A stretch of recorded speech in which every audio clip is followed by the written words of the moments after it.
La Gambuse de Martin Gallone est un livre d'artiste édité en 2022 par Macaroni Book, une maison d'édition indépendante fondée par Camille Carbonaro. Il s'inscrit dans la collection Baleine Blanche, des publications où l'auteur, à l'aide de photographies ou de récits, s'interroge sur l'image du père.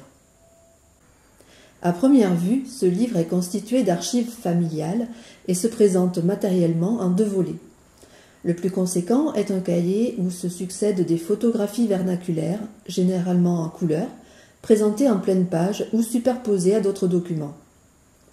Un second cahier, plus léger, inséré à l'intérieur du premier, est une suite d'enquêtes illustrées de portraits en noir et blanc que l'auteur a menées dans l'entourage de son père. À l'aide de courts entretiens, on se fait alors une idée plus précise de ce père trop tôt disparu.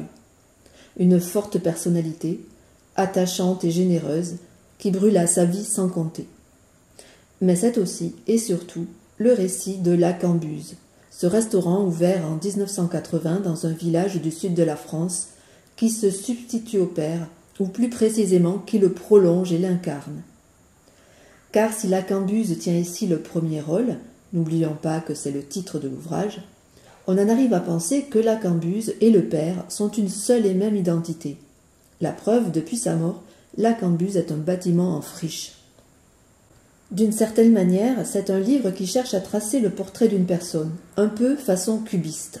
Pour donner de son père une vision plus complète, Martin Gallone aborde sa représentation de plusieurs points de vue, qu'une seule photographie ne pourrait donner. Afin d'aller au-delà de l'apparence, l'auteur organise ses différentes sources, iconiques, écrits, archives, dans un espace que l'on parcourt comme un documentaire.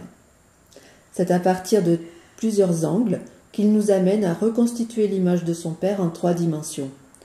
Une image certes évanescente et fragile, mais qui a l'avantage de donner corps à ce qui n'était qu'un souvenir.